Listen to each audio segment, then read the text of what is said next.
Bien, vamos a iniciar con la secuencia lógica o los pasos que se deben seguir para lo que es la formulación de un proyecto. El primer paso, sin duda alguna, es el perfil del proyecto, que es básicamente la idea de un proyecto puesta en un papel. A eso le llamamos un perfil del proyecto. Se ha recibido la guía del perfil, donde básicamente se explican todos los detalles y los pormenores de cómo llenar este formato, que consta básicamente de 4 unidades que las vamos a ir viendo en esta explicación. A ver, algo que hay que aclarar es que este es un perfil de proyecto en función a lo que es inversión pública en Bolivia. El perfil de proyecto puede variar dependiendo de la entidad de financiamiento. Entonces, esto es simplemente un ejemplo, una guía de cómo debería ser un perfil de proyecto. Bueno, vamos a empezar con la parte 1, ya que es básicamente los aspectos generales del proyecto. ¿Ya? Aquí lo que vamos a ver es el nombre del proyecto primero. Ya el nombre del proyecto, muchas veces nosotros nos complicamos la vida queriendo escribir un nombre del proyecto y a veces lo hacemos muy largo y muy tedioso. Y básicamente lo que debemos hacer es, para tener un nombre de proyecto sencillo y claro, es seguir 3 variables que son importantes.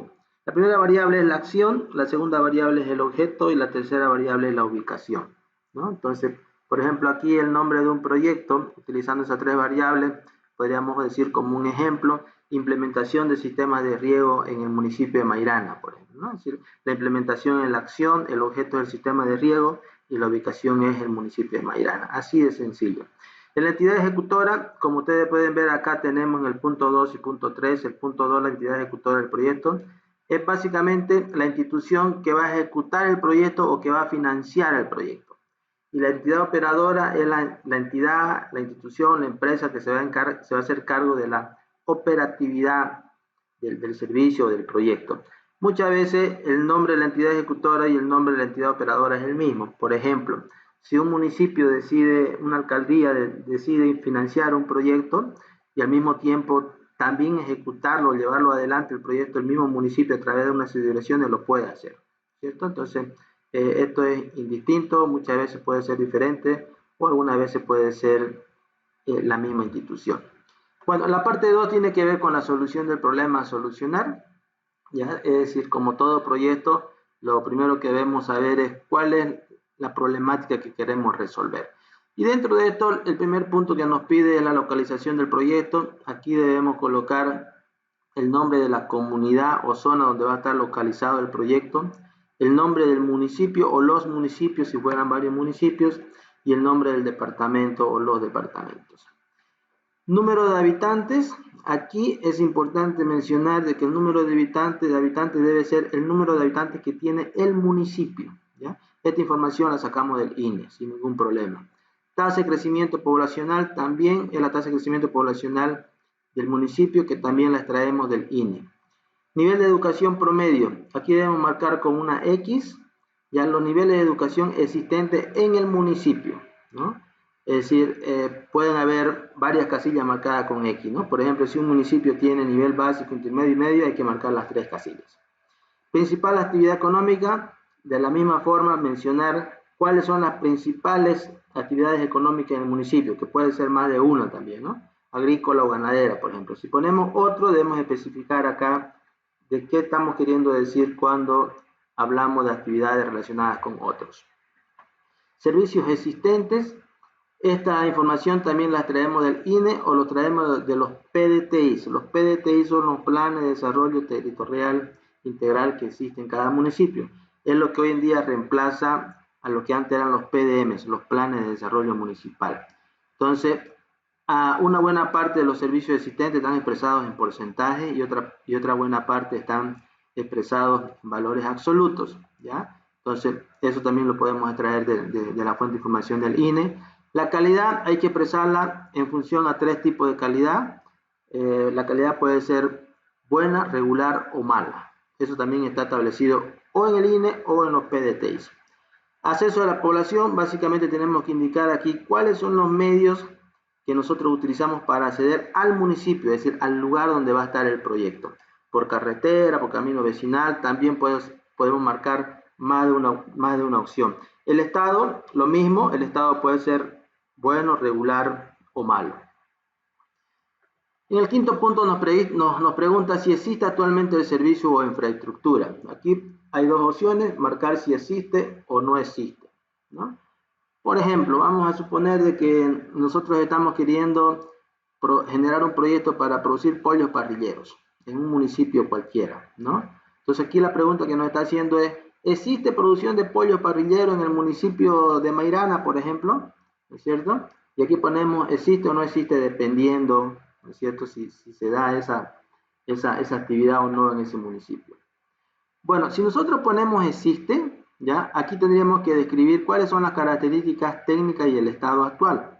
Básicamente nos está diciendo cómo producen técnicamente el pollo parrillero en ese municipio. Disponibilidad y cobertura. Esa producción, ¿para quién es? ¿Es accesible a cualquier persona dentro del municipio? ¿Y para cuánta gente más o menos está beneficiando la producción de esos pollos parrilleros?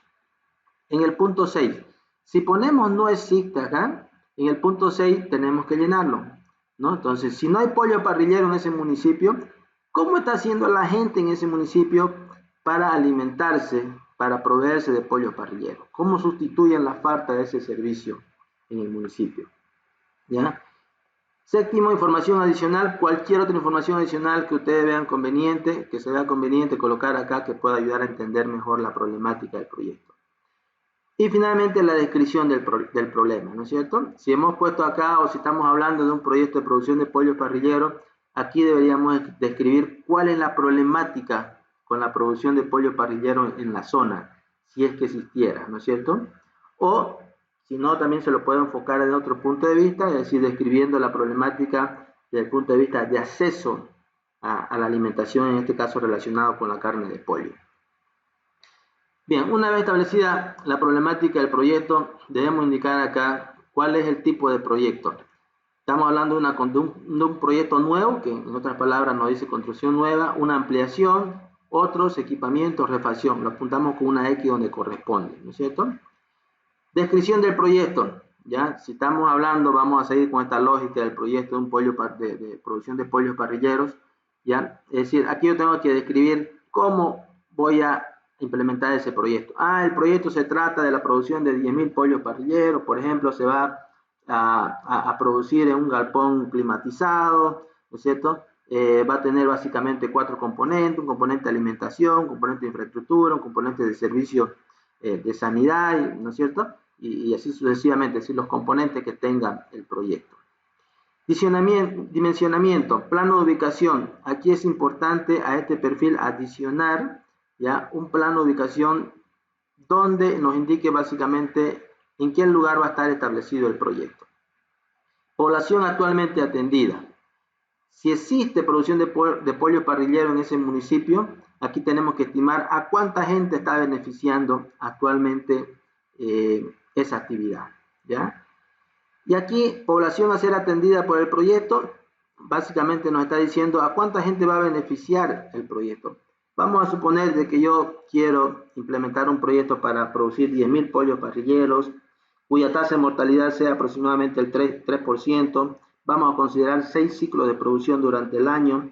Vamos a considerar un consumo per cápita de 42 kilogramos y un rendimiento de kilogramos por pollo de 2 kilos aproximadamente. Es decir, si esas son las características técnicas de este proyecto, eso quiere decir que vamos a estar beneficiando alrededor de 2.770 personas anualmente con la producción de carne de esos 10.000 pollos parrilleros en cada ciclo. ¿Okay? Inversión estimada y financiamiento. Aquí principalmente nos pide este cuadrito que lo llenemos para ver cuánto es la inversión que necesitamos nosotros para arrancar el proyecto. ¿Ya? Terreno, cuántas hectáreas multiplicado por el precio por hectárea, vamos a poner su importe acá. Y acá nos dice quién va a financiar. Vamos a suponer que yo necesito aquí una hectárea para producir 10.000 pollos parrilleros. Vamos a suponer que cuesten $5.000. Pongo acá $5.000. Y esos $5.000, ¿quién lo va a financiar? Aporte propio, aporte comunidad, crédito, donación, ¿no es cierto? Y así sucesivamente. No llenemos preinversión, no llenemos supervisión y tampoco llenemos imprevisto, porque normalmente son ítems que no lo financia inversión pública, ¿no? Entonces acá tenemos el total. Este total de aquí debe ser igual a la suma de toda esta columna y la suma de todas estas filas. Lo mismo en el caso de costos operativos, con la diferencia de que este es un cuadro para estimar el costo operativo de un año del proyecto, ¿no? Tenemos aquí personal técnico, por ejemplo. Aquí es importante mencionar que para estimar el salario del técnico deberíamos considerar, en el caso de Bolivia, al menos 14 sueldos, es decir, 12 sueldos por los 12 meses, más un sueldo de aguinaldo, más un sueldo de finiquito si esa persona tuviera que salir eventualmente en cualquier mes del año. Personal administrativo, secretarias, administradores, contadores, etcétera. Servicios básicos, luz, agua, teléfono, internet hoy en día. Materiales y suministros, todo lo que se necesita en términos de insumos para producir esos 10.000 pollos. Y lo mismo acá, la suma debe ser igual a la suma vertical e igual a la suma horizontal. Participación de la comunidad. ¿De qué manera la gente o los beneficiarios en el proyecto podrían participar? Con mano de obra, con materiales, ¿no es cierto? Esto es muy importante, sobre todo cuando estamos hablando de proyectos en comunidades de escasos recursos, ¿no es cierto? Normalmente inversión pública y cualquier entidad de financiamiento muy difícilmente te va a dar financiamiento al 100% de tu proyecto. Te va a pedir una contraparte de 10, 15%, dependiendo del financiador. Y muchas veces este 10-15% no tiene la gente beneficiaria del proyecto para ponerlo en dinero, pero sí puede ponerlo en mano de obra o materiales, ¿no? Y eso hay que monetizarlo y ponerlo acá. Indicadores de beneficio. Número de personas beneficiadas. Ya dijimos hace rato en el cálculo que estimábamos, ¿no? El número de personas beneficiadas con el proyecto, en este caso, suponiendo todas las características que hablamos hace rato de los 10.000 pollos parrilleros por ciclo, estaríamos hablando de 2.770 personas por año que se beneficiarían del proyecto. El costo de inversión por persona beneficiada. Aquí básicamente resulta de dividir, ¿ya?, el total del cuadro anterior de inversión sobre el número de personas beneficiadas, en este caso sobre 2.770 personas. Vamos a suponer de que el costo de inversión del proyecto es de $100.000. Dividido entre 2.770 personas te va a dar $36 por persona aproximadamente. Información adicional, nuevamente, cualquier información adicional que nosotros pensemos que sea relevante para el proyecto. Y acá finalmente vamos a poner una de las tres opciones: continuar con el estudio, postergar con el estudio o abandonar el proyecto. Y cualquiera ya que nosotros pongamos, debemos justificar por qué estamos optando por una de las tres opciones. Ponemos la fecha en la que fue elaborado el perfil y el nombre del responsable del que elaboró este perfil.